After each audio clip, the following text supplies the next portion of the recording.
The Subway Series between the Mets and the Yankees starts tonight in Citi Field, and I've got my 5 most memorable Subway Series moments that we're going to count down 5 to 1. Let's do it.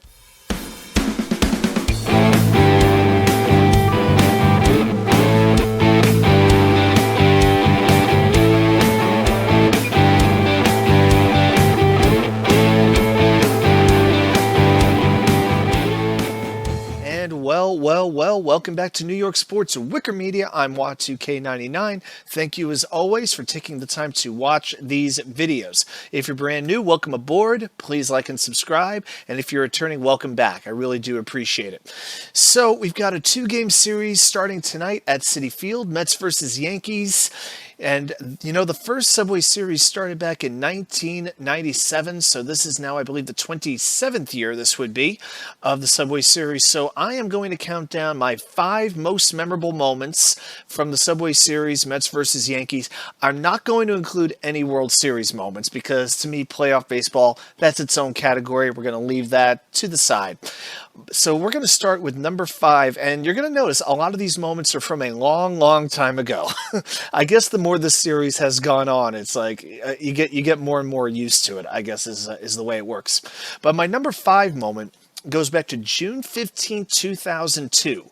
This was Rogerclemens' first start at Shea Stadium following the 2000 World Series, where, of course, he threw the broken shard of bat at Mike Piazza in Game 2 of that particular series. And the Mets started shawnestes that day, a soft-tossing lefty who was not with the Mets for all that long.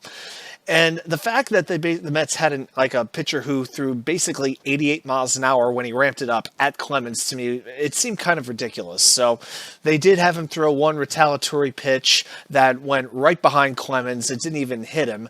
And a lot of people were laughing. It's like, the Mets can't even do that right. You know, like shawnestes couldn't even hit Rogerclemens. Actually, shawnestes did hit Rogerclemens in the fact that he hit a 2-run homer during that game. And not only that, he threw 7 shutout innings, and the Mets dominated the Yankees that particular day, winning 8-0. So just the hype leading into that game was just really memorable for me.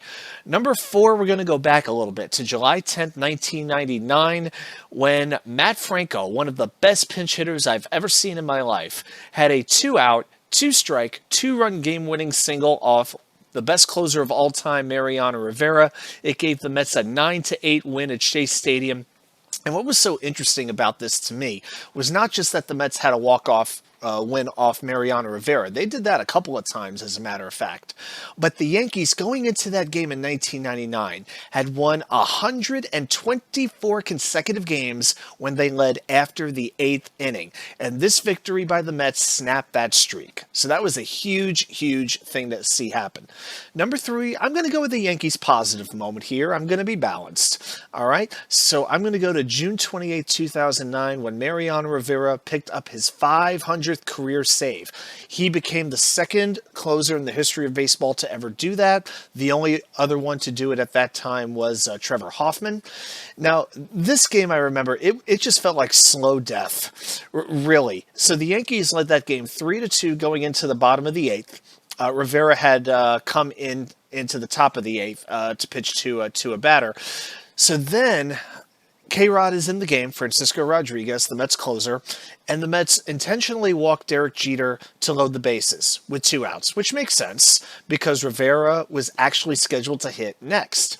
So it makes all the sense in the world. 2 outs, bases loaded, you pitch to a guy who's had maybe 5 at-bats in his entire career.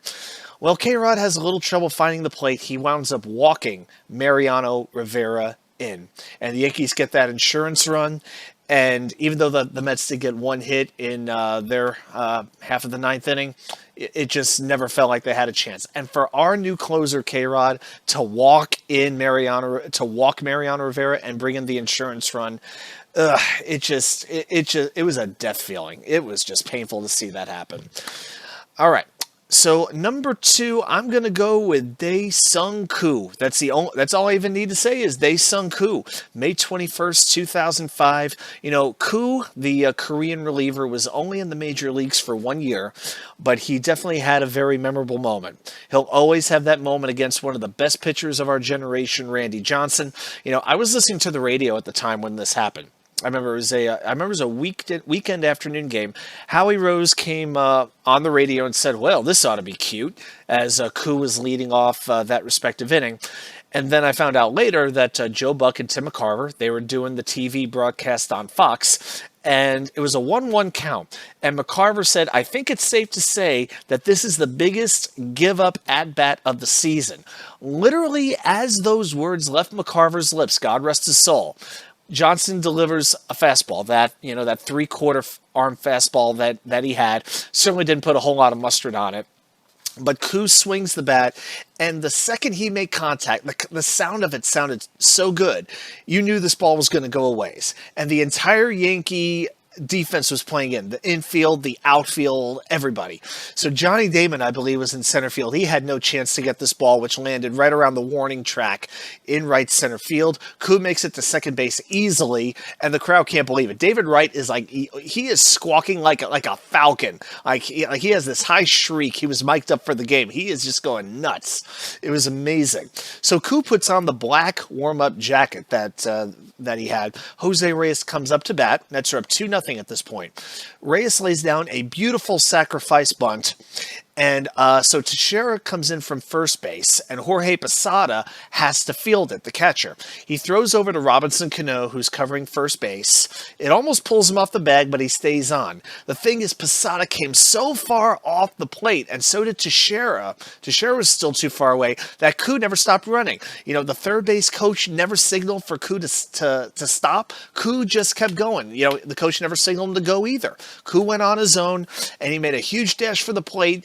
He slides. The umpire calls him safe, just out of the reach of Jorgeposada. I got to tell you, I got to be honest. If we had replay now, Koo would have been called out because, truth be told, it looks like he got tagged right before he touched home plate. But regardless, that gave the Mets a 3-0 lead. They went on to win that game 7-1. Now, my number one most memorable moment, you go back to June 12th, 2009. Let's just set the stage on this game, shall we? The lead had changed hands 6 times. The Mets led 8-7 going to the bottom of the ninth. Game was in Yankee Stadium. K-Rod is on the mound. So with 2 outs, Derekjeter singles and steals second base. And how many times did Derekjeter kill the Mets? Great of a player as he was, it felt like the Mets could never get out the captain. It was just torture watching him play the Mets.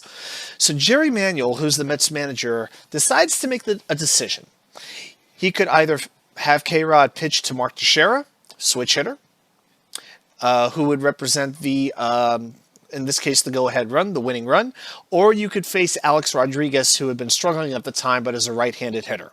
There's a cardinal rule in baseball: you don't put the winning run on base in a walk-off situation. Jerry Manuel decides to walk Teixeira and face Alexrodriguez. So now it's first and second, 2 outs, Mets up 1 run. And I guess you could say the strategy worked, because Rodriguez got the other Rodriguez to pop up to second base. Playing second base for the Mets that day, Luiscastillo. He reaches up with 1 hand, not 2, just 1 hand. Ball pops out of his glove.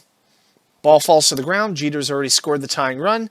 And to make a dumb move even dumber, Castillo does not pick up the ball and throws home. No. He picks up the ball and throws it to second base, trying to get Rodriguez out. That gave Teixeira time to run down the third base line, score the winning run, and the Yankees win that game 9-8 in the Bronx. I remember not even moving. After that kind of a loss, my usual reaction is to flip the channel off, turn the TV off. I don't even want to see anything. I just have to get it off.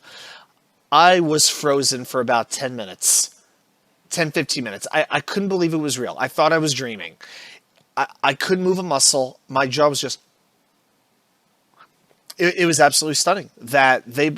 And you know what? You're used to the Mets. If you're a Mets fan, you're used to the Mets blowing big games. And back then, especially when the Yankees were really, really good, you figured the Yankees would oftentimes find a way to pull those kinds of games out, no matter who they were playing. But to lose it this way, when you had it absolutely in the glove, game completely over, and then for the whole thing to be turned around and the game to end on that play, but for the other team...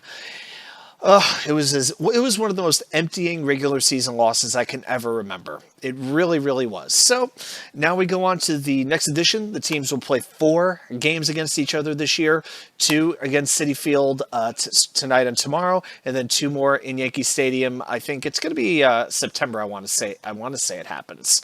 And you know what? There's not a lot of hype going into the series. Aaron Judge is out for the Yankees. Pete Alonso is out for the Mets. You know, both teams are pitching probably their best starters in Severino and Cole for the Yankees and Scherzer and Verlander for the Mets, but none of those pitchers have been all that great. Cole's been pretty good, but the other ones, not so much. So the fact that there is as little juice as there's been in a while, I got a feeling we're going to get at least one classic crazy thing happen here. It just, to me, it seems when your expectations are lowest, they're most likely to get exceeded. So that's just my thought. We'll see what happens, but I wanted to come on and do this countdown. Thanks, everybody, for watching. I'll see you right back here once I'm back in the wicker chair.